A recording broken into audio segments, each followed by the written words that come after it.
So I talked about Weird Al Yankovic. But I had another concert a while ago that was easily one of the best I've ever seen in my entire fucking life. Back when I was beautiful, middle school, high school, I actually had long, beautiful flowing hair, and I was I was a lot skinnier back then. And I had these round glasses, these round 60s kind of glasses. And one of my nicknames was John Lennon, the Beatle. And through that, I started to actually get into the music of the Beatles and John Lennon. I actually own multiple box sets of not just John Lennon music, but the Beatles music as well. And because of all this music that's meant so much to me, you know, as a kid, I kind of always fantasized about seeing the Beatles, which, you know, I was born in 1994, and, well, that wasn't going to happen anytime soon. Here's a fun fact for you guys. My favorite Beatles albums are Magical Mystery Tour and Sgt. Pepper's Lonely Hearts Club Band. I like the trippy music more than the 60s rock. You know, the songs about, like, She Loves You, yeah, they sound great, but I just love the trippy stuff of these songs. Paul McCartney was going on tour. That's right. Paul McCartney himself going on tour. And the original plan was to take my mother to go see, you know, she was always a Beatles fan. And sad to say, she got really sick. She got COVID and couldn't make it. Called one of my very good friends, and he was great. You know, he said, yeah, he'd love to go. And we went up to New York, Syracuse, New York, and we had a fantastic time together. You know, I was really grateful that my friend could come with me. But still, you know, part of me feels bad that my mom didn't get a chance to go. Paul McCartney is another amazingly talented musician. He's been around for a very long time and made a plethora of very good music. I'll be honest, I was always more of a John Lennon fan. I liked his sound. I liked his style. I liked the feeling that I got when listening to Lennon's music.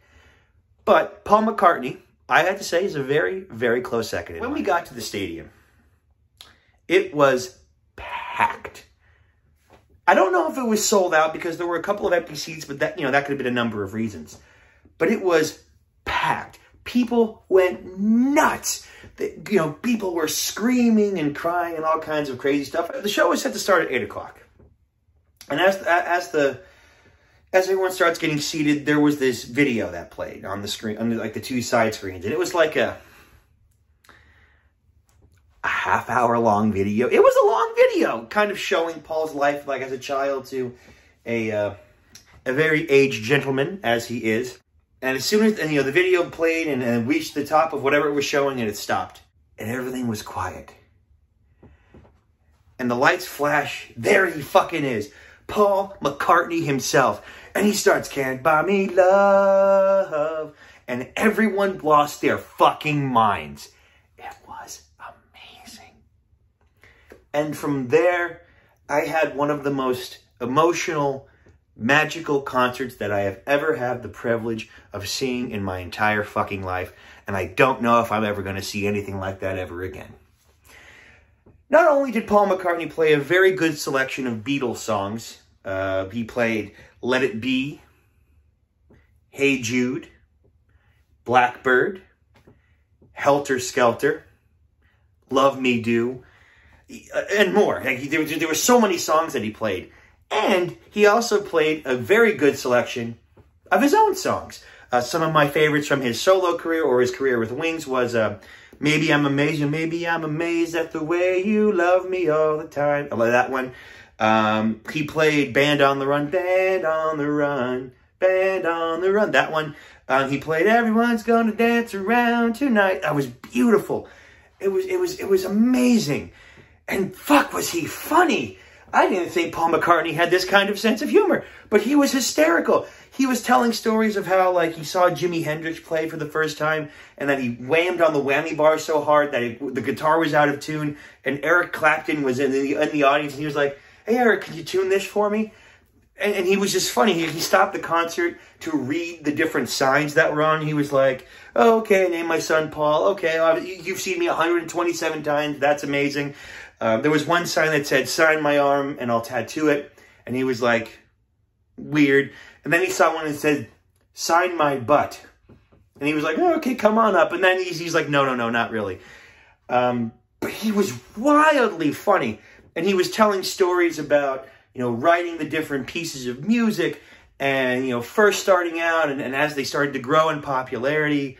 But it wasn't all funny. He told some stories of how he misses John Lennon and George Harrison and how he, dedicated music to them as he played, since they've been gone for quite some time. One thing I did notice, Paul McCartney didn't make a mention of Ringo. I kind of get it. George and John did get a beautiful mention, and they played music for them, or songs that they wrote. There was a song that they played that they had originally filmed on the Let It Be, on the album Let It Be. And what they did was they took out John Lennon's vocals and they played them, and Paul would sing with them just like the song. Oh my fucking God, it was beautiful. And like when they played Let It Be, like, oh, I was crying. It was beautiful. Absolutely fucking beautiful. Like I said with Weird Al Yankovic, there's this very strange nostalgia that I have inside of me for Paul McCartney and the music of the Beatles as well. And even though I wasn't the biggest Paul McCartney fan in the world, man, there was just nothing like it. I at first thought that getting merchandise would be impossible. But your old pal Kirkwulf is one sneaky bastard. So we got there extra early. We got there at like 6 o'clock when the concert started at 8. And right as we got there, the line for the merch started. So I walked up right in front, and my friend got a couple of drinks. He came back, he waited with me, and I was able to actually get merchandise for myself, my friend, and I did get a t-shirt for my mother as well, because I couldn't take her. So I'm going to show you my special Paul McCartney merch. So this is the Got Back North American 2020 tour. I think this shirt's kick-ass. There was a really nice yellow one that they had, but with me personally, I kind of sweat, so yellow doesn't really stain the best for me. And if you look on the back, this is a small amount of tours. I mean, we have Spokane, Winston-Salem, North Carolina, Syracuse, New York, where we were, Seattle, Hollywood, Florida, Boston, LA, Fort Worth, Knoxville, and East Rutherford, New Jersey.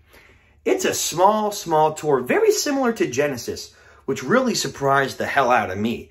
I didn't realize that it was going to be such a small tour, but I mean, the stadium was packed. Along with the t-shirt, again, like with Weird Al, I felt compelled to buy myself a hoodie this time. I guess I'm finding that the t-shirts don't last as long as the hoodies do, and I really liked the design of this one. So on the front it says, Got Back Tour 2022. Paul McCartney on the back with the tour shows. But on the sleeves, it has all these different flags. And I'll be honest, I'm not entirely certain what all of these flags are. Actually, now that I'm looking at it, I think these are all the state flags. Yeah, because there's Texas, Washington, California. Yep, these are all the state flags. Maryland, okay, Maryland, I see that. Huh. I literally just had a fucking revelation. Oh my God, these are all the states that's so cool. Oh my God, that's so cool. So this hoodie has all of the state flags of the different tour destinations. Oh, that's fucking sick. Oh my God, I love that. I literally just found that out now. Oh my God. Before I continue to gush, like I said, this was a once in a lifetime for me anyway, since kind of wasn't born yet when the Beatles were around, and it was a magical experience. Thank you again to my very good friend Kevin, who came with me to the concert. It really meant the world to me that I didn't have to go by myself, because I find that when I go by myself to a concert, it's not as fun. It's good to have someone with you to hang out with and eat and drink with, and you know, talk to each other and take pictures and have a good time.